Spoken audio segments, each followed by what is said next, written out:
Hello friends, इस video में हम सॉल्व करेंगे इंडस वैली सिविलाइजेशन पर आधारित जितने भी महत्वपूर्ण प्रश्न एग्जाम में पूछे गए या पूछे जाने की संभावना है, उन सभी महत्वपूर्ण प्रश्नों को इस वीडियो में हम सॉल्व करने वाले हैं।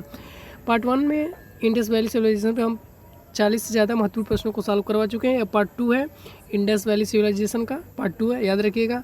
इसमें हम 40 महत्वपूर्ण प्रश्नों को इस वीडियो में हम सॉल्व करेंगे। अगर आप पार्ट 1 नहीं देखें तो पार्ट 1 लिंक डिस्क्रिप्शन में है, जाके आप देख सकते हैं। वहाँ से आपको बेसिक इंडस वैली सिविलाइजेशन के बारे में पता चलेगा और जितने भी छोटे छोटे प्रश्न एग्जाम में बनते हैं इंडस वैली से, वो आपके प्रश्न मिस नहीं होने वाले हैं। ठीक है, जो आपके लिए जानना बेहद ज़रूरी है। तो आप पार्ट 1 डिस्क्रिप्शन लिंक है, जाके वहाँ ज़रूर देखिएगा। ठीक है, ये कुछ चित्र है जो सिंधु सभ्यता का, ये आप देख सकते हैं। ठीक है, तो आइए चलते हैं, आप पहला प्रश्न को सॉल्व करते हैं। आज का जो हमारा पहला प्रश्न है, हड़प्पा में एक उन्नत जल प्रबंधन प्रणाली का पता चला है। कहाँ से पता चला है? हड़प्पा में। हड़प्पा कहिए या सिंधु घाटी सभ्यता कहिए, बात एक ही है, दोनों का नाम एक ही है। ठीक है, तो हड़प्पा में एक उन्नत जल प्रबंधन प्रणाली का पता चला है। कहाँ पे पता चला है? धौलावीरा में। ठीक है, तो राइट आंसर हमारा ए हो जाता है। आइए चलते हैं नेक्स्ट प्रश्न की तरफ। प्रश्न नंबर हमारा 2 है, हड़प्पा के मिट्टी के बर्तनों पर सामान्यतः किस रंग का उपयोग हुआ है? ठीक है, जो हड़प्पा में जो मिट्टी के बर्तन थे हमें पाए गए, वो किस रंग का उपयोग हुआ है ये आपको बताना है। ठीक है, तो वो किस रंग का है? नीला और हरा। ठीक है, तो राइट आंसर हमारा बी हो जाता है। आइए चलते हैं नेक्स्ट प्रश्न की तरफ। प्रश्न नंबर 3 है हमारा, सिंधु सभ्यता निम्नलिखित में से किस युग में पड़ता है? ठीक है, जो सिंधु सभ्यता है निम्नलिखित में से किस युग में पड़ता है, वो आपको बताना है। ऐतिहासिक काल, प्राग ऐतिहासिक काल, उत्तर प्रागैतिहासिक काल या आदि ऐतिहासिक काल। तो ठीक है, ये 4 है, आपको बताना है सिंधु सभ्यता निम्नलिखित में से किस युग में पड़ता है। ठीक है, तो याद रखिए जो सिंधु सभ्यता है आदि ऐतिहासिक काल में पड़ता है। ठीक है, प्रोटो हिस्टोरिकल में। ठीक है, क्यों इसे आदि ऐतिहासिक काल में पड़ता है कहा जाता है? क्योंकि सिंधु घाटी सभ्यता जितने भी साक्ष्य जो हमें मिले हैं लिखे हुए या अंकित हुए सिक्कों पर, वो आज तक या अभी तक पढ़ा नहीं गया है किसी के द्वारा। ठीक है, तो इसीलिए इसे ही सिंधु सभ्यता को आदि ऐतिहासिक काल में रखा गया है। ठीक है, तो ये आपको याद रखना है। भाई चलते हैं प्रश्न नंबर 4 की तरफ।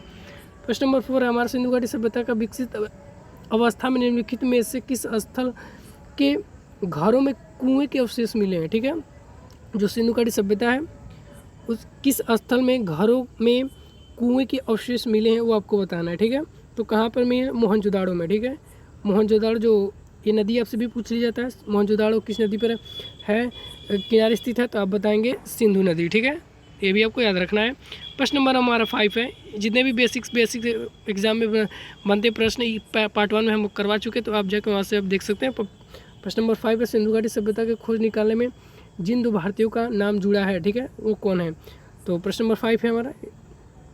ठीक है, तो क्या हो जाएगा हमारा? दयाराम साहनी और राखालदास बनर्जी। ठीक है, ये राइट आंसर हमारा ए हो जाता है। अब आइए चलते हैं नेक्स्ट प्रश्न की तरफ। और यहाँ पर आप देख सकते हैं हड़प्पा सभ्यता जो है, हड़प्पा सभ्यता सिंधु घाटी सभ्यता की जो सीमाएं हैं, ये हम पिछली वीडियो में भी करवा चुके थे। और यहाँ पर भी देख लीजिए, जो हमारी उत्तरी सीमा है मांडा जो जम्मू कश्मीर में है, और जो पश्चिमी सीमा है सुतोकुंड जो बलूचिस्तान में है, आलमगीरपुरी जो मेरठ है वो उत्तर प्रदेश में है, वो पूर्वी सीमा हमारा हो जाता है। और दैमाबाद दक्षिण सीमा है जो सिंधु घाटी सभ्यता का, और जो वर्तमान में महाराष्ट्र में पड़ता है। ठीक है, ये आपको याद रखना है। प्रश्न नंबर 6 है हमारा, रंगपुर जहाँ हड़प्पा की समकालीन सभ्यता थी, ठीक है, बताना है। पंजाब, उत्तर प्रदेश, सौराष्ट्र, राजस्थान। ठीक है, तो राइट आंसर क्या हो जाएगा हमारा? सौराष्ट्र में। ठीक है, सी इज़ द राइट आंसर। आइए चलते प्रश्न नंबर 7 की तरफ। हड़प्पा मोहनजोदड़ो की पुरातात्विक खुदाई में प्रभारी थे, कौन थे? और बताना है आपको। तो सर जॉन मार्शल थे। ठीक है, तो राइट आंसर बी हो जाता है। प्रश्न नंबर 8 हमारा, निम्नलिखित में से किस पशु की आकृति जो मोहर पर मिली है जिससे ज्ञात होता है कि सिंधु घाटी सभ्यता और मेसोपोटामिया की सभ्यता के मध्य व्यापारिक संबंध थे? ठीक है, वो कौन सी मोहर है जिसे हमें मिलता है, वो हमसे प्राप्त मिला है, जिसे हमें यह पता चलता है कि जो सिंधु घाटी सभ्यता और मेसोपोटामिया की जो सभ्यता इन दोनों के मध्य व्यापार का संबंध था, ये किसके द्वारा पता चलता है? ठीक है, तो आपको बताना है। तो बैल, ठीक है, जो पर मोहर है उसमें बैल का चिन्ह अंकित हुआ है। ठीक है, ये हमें मिला गया। सिंधु घाटी के सभ्यता के लोग विश्वास करते थे। ठीक है, जो सिंधु घाटी सभ्यता के लोग थे, एक सभ्यता थी जो किस पे विश्वास करते थे, तो आपको बताना है। तो सिंधु घाटी सभ्यता के लोग क्या आत्मा और ब्रह्म में विश्वास करते थे, या कर्मकांड में, या यज्ञ प्रणाली में, या मात्र शक्ति में। तो ये आपको याद रखना है कि ये लोग मात्र शक्ति में विश्वास रखते थे। तो राइट आंसर हमारा डी हो जाता है। अब आइए चलते प्रश्न नंबर 10 की तरफ। प्रश्न नंबर 10 है हमारा, निम्नलिखित में से सिंधु स्थल समुद्र तट पर स्थित नहीं था। ठीक है, कौन सा जो स्थल है सिंधु घाटी का वह स्थित नहीं है। ठीक है, लोथल, ये देखिए गुजरात में है, जो सिंधु घाटी सभ्यता का एकमात्र बंदरगाह है जो गुजरात पे है। ठीक है, तो ये क्या है हमारा, समुद्र तट पर स्थित है। ठीक है, ये स्थित है नहीं पूछा है, तो कौन सा स्थित नहीं है ये आपको बताना है।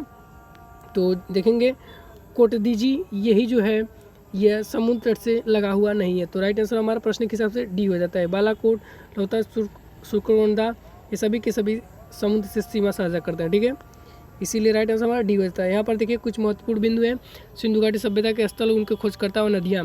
देखिए यहाँ पर स्थल हड़प्पा, चन्हुदड़ो, मोहनजोदाड़ो, स्थिति, खोजकर्ता, वर्ष और नदियाँ हैं।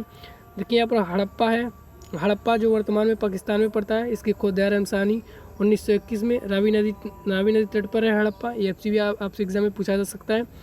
चन्हुदड़ो जो वर्तमान में सिंध पाकिस्तान में, जिसके खोजकर्ता ANG मजूमदार हैं, और इसका खोज 1931 में और सिंधु नदी के किनारे स्थित है चन्हुदड़ो। अब मोहनजोदाड़ो जो वर्तमान में पाकिस्तान में है, रखल दास बनर्जी इसके खोजकर्ता है, 1922 में इसका खोज हुआ था। ये भी आपको याद रखना है, ये सिंधु नदी तट पर स्थित है। ठीक है, प्रश्न नंबर 11 है हमारा, निम्नलिखित में से कौन सा मोहनजोदाड़ो की सबसे बड़ी इमारत मानी जाती है। ठीक है, जो इसमें से कौन सी जो है सबसे बड़ी इमारत मानी जाती है मोहनजोदाड़ो की, वो आपको बताना है। तो विशाल अन्नागार या धन्या कोठार। ठीक है, तो राइट आंसर हमारा बी हो जाता है। अब आइए चलते प्रश्न नंबर 12 की तरफ। हड़प्पा कालीन लोग जो हैं नगरों में घरों के विनाश के लिए कौन सी पद्धति को अपनाई थी। ठीक है, हड़प्पा कालीन जो लोग थे वो नगरों के घरों में जो विनाश है के लिए कौन सी पद्धति को उन्होंने अपनाया था। तो जो राइट आंसर हो जाएगा, ग्रिड पद्धति को उन्होंने अपनाया था। तो राइट आंसर हमारा सी हो जाता है। अब आइए चलते प्रश्न नंबर 30 की तरफ। प्रश्न नंबर 13 है हमारा, सूची 1 सूची 2 से मिलान करना है हमें। ठीक है, तो देखेंगे प्रश्न नंबर 1 है लोथल। ठीक है, लोथल से हमें क्या मिला है।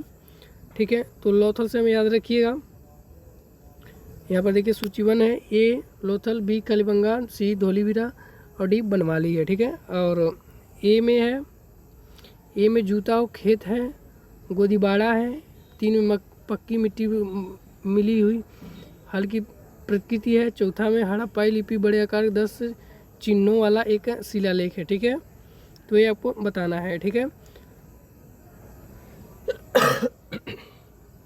तो यहाँ पर देखिए जो मिलान है सूची 1 से सूची 2 से आपको मिलान करना है। ठीक है, तो 1 में लोथल है, तो देखिए लोथल से हमें गोदीबाड़ा, ठीक है, गोदीबाड़ा सच मिला है, तो 2 ए का क्या हो जाएगा, 2 हो जाएगा।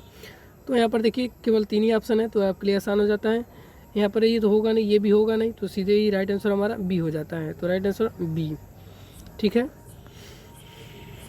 देखिए यहाँ पर था डी में, तो डी का जो एक ऑप्शन जो 3 है दिया, तो ये भी कट जाता है, ये भी कट जाता है, ये भी कट जाता है, जो राइट आंसर हमारा यही हो जाता है बी। ठीक है, प्रश्न नंबर हमारा 14 है, निम्नलिखित में से पशुओं में से किस एक हड़प्पा सभ्यता में पाई मोहरों और टेराकोट कलाकृति में नूर पर अंकन नहीं हुआ था। ठीक है, वो कौन सा आपको बताना है जो अंकन नहीं हुआ था। ठीक है, तो वो आपको बताना है, तो कौन सा नहीं, शेर का जो अंकन हमें नहीं मिला था। ठीक है, तो राइट आंसर हमारा ए हो जाता है प्रश्न के हिसाब से। आइए चलते हैं प्रश्न नंबर 15 की तरफ। हड़प्पा किस धातु से परिचित नहीं थे। कल ही आपको बताया कि हड़प्पा सभ्यता को कांस्य युग सभ्यता भी कहा जाता है। ठीक है, तो ये तो होगा नहीं, सोना चांदी या टीना शीशा या लोहा। ठीक है, परिचित धातु से परिचित नहीं थे, कौन सी धातु जो थी वो परिचित नहीं थे। ठीक है, लोहा से हड़प्पावासी जो लोहा से परिचित नहीं थे, तो राइट आंसर हमारा डी हो जाता है। ठीक है, आइए चलते हैं नेक्स्ट प्रश्न की तरफ। नेक्स्ट प्रश्न है हमारा, निम्नलिखित में से किस हड़प्पाकालीन स्थल से युगीन स्वाधान का साक्ष्य मिला है। ठीक है, कहाँ से हमें हड़प्पा स्थल से युगल सावधान का साक्ष्य हमें मिला है, ये आपको बताना है। तो ये हमें साक्ष्य जो है लोथल से ही मिला है, जो गुजरात में है। तो A is the right answer. आइए चलते प्रश्न नंबर 17 की तरफ।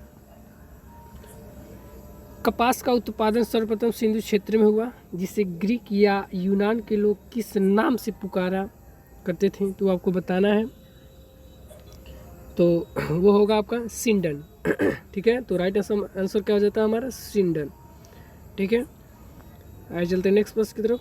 हड़प्पा काल का तांबे का जो रथ किस स्थान से प्राप्त हुआ, ये आपको बताना है। हड़प्पा काल का जो है तांबे का रथ जो है वो किस स्थान से प्राप्त हुआ है, वो आपको बताना है। वो हमें दैमावाद से मिला है। ठीक है, दैमावाद से हमें ये मिला है साक्ष्य। ठीक है, ये भी आपको याद रखना है। और यहाँ पर देखिए, हड़प्पावासी किन किन धातुओं का आयात करते थे। ठीक है, जो हड़प्पावासी हैं किन किन धातुओं का आयात करते थे। ठीक है, आयात करने का अर्थ है कि वो किन किन देशों से सामान को खरीदते थे। वही पूछा है कि हड़प्पावासी किन किन धातुओं का खरीदारी किया करते थे, चांदी, टीन या सोना का, ये आपको बताना है। ठीक है, और निर्यात का मतलब होगा कि आप किसी देश को बेचते हैं। ठीक है, वो बेचना क्या हो गया, निर्यात हो गया। ठीक है, वो आपके लिए। तो प्रश्न नंबर 19 है हमारा कि हड़प्पावासी किन किन धातुओं का आयात करते थे, चांदी, टीना, सोना। ठीक है, तो ये आपको बताना है। तो किसका लोग आयात करते थे, याद रखिएगा, चांदी का भी, टीना का भी, सोना का भी। ठीक है, तो राइट आंसर हमारा ये हो जाता है। तीनों का लोग हड़प्पावासी धातु का आयात किया करते थे। प्रश्न नंबर 20 है हमारा। हड़प्पा जो वासी हैं लाजवर्थ भवन निर्माण की सामग्री का आयात कहाँ से किया करते थे।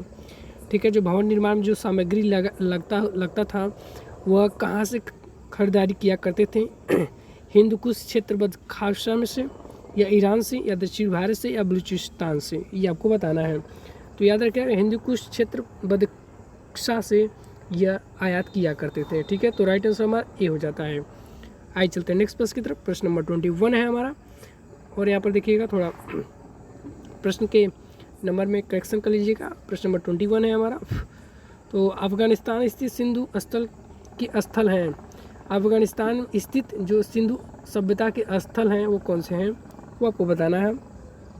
वह है आपके ए और बी दोनों। ठीक है, मुंडिगा और सुरतगोई। ठीक है, तो राइट आंसर हमारा सी हो जाता है, ए और बी दोनों। प्रश्न नंबर 22 है हमारा। कौन कौन से नगर सिंधु सभ्यता के बंदरगाह नगर थे। ठीक है, बंदरगाह नगर थे कौन कौन से थे, तो आपको बताना है। ठीक है, तो कौन कौन से नगर जो सिंधु सभ्यता के बंदरगाह नगर थे, ठीक है, वो आपको बताना है। लोथल, सुतवागंडेर, अलाहिदीनो, बालाकोट, कुंतासी। ठीक है, ये जो पांचों के पांचों जो थे ये सिंधु सभ्यता के बंदरगाह नगर थे। ठीक है, तो इनमें से सभी हमारा राइट आंसर डी हो जाता है। ठीक है, मोहनजोदड़ो से प्राप्त पशुपति शिव आदि शिव के मोहर में किन किन जानवरों का अंकन हुआ है। ठीक है, जो मोहनजोदड़ो से प्राप्त पशुपति शिव आदि शिव मोहर जो है वो मिला हमें, किन किन जानवरों का अंकन हमें देखने को मिला है, तो याद रखिएगा, व्याघ्र एवं हाथी, गैंडा, भैंसा एवं हिरण, ये पांचों के पांचों जीव जो हैं ये पशुपति शिव आद्य शिव मोहर जो हमें मिला है उन पांचों पर ये जीवों का साक्ष्य में मिला है। तो इनमें से सभी क्या हो जाएगा, राइट आंसर, और डी क्या हो जाएगा, राइट आंसर होगा हमारा। ठीक है, ये आपको याद रखना है। किस हड़प्पाकालीन स्थल से नृत्य मुद्रा वाली स्त्री की कांस्य मूर्ति प्राप्त हुई है, ये आपको बताना है, मोस्ट इंपॉर्टेंट है, ये आप नोट कर लीजिएगा। किस हड़प्पाकालीन स्थल से नृत्य मुद्रा वाली स्त्री की कांस्य मूर्ति प्राप्त हुई है, ये आपको बताना है। तो ये आपको मोहनजोदड़ो से मिली है। ठीक है, तो राइट आंसर हमारा ये हो जाता है।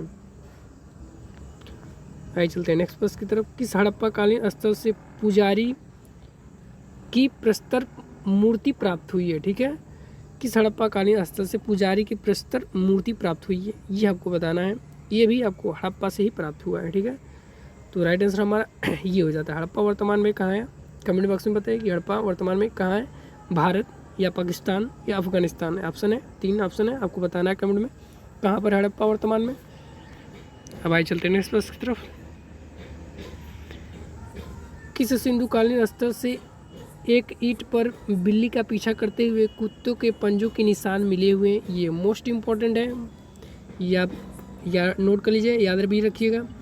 तो किस स्थल से एक ईंट पर बिल्ली का पीछा करते हुए कुत्ते के पंजों के निशान मिले हुए हैं, तो ये आपको याद रखिएगा चनहुदड़ों से मिले हुए हैं, ठीक है। तो राइट आंसर हमारा सी हो जाता है, ठीक है। अब आइए चलते हैं नेक्स्ट प्रश्न की तरफ। किस हड़प्पाकालीन स्थल से प्राप्त जार पर चोंच में मछली दबाए चिड़िया एवं पेड़ के नीचे खड़ी लोमड़ी का चित्रांकन मिलता है, जो पंचतंत्र के लोमड़ी की कहानी को दर्शाता है, सदृश्य है, यह हमें कहाँ से मिलता है साक्ष्य, तो यह हमें लोथल से मिलता है, ठीक है।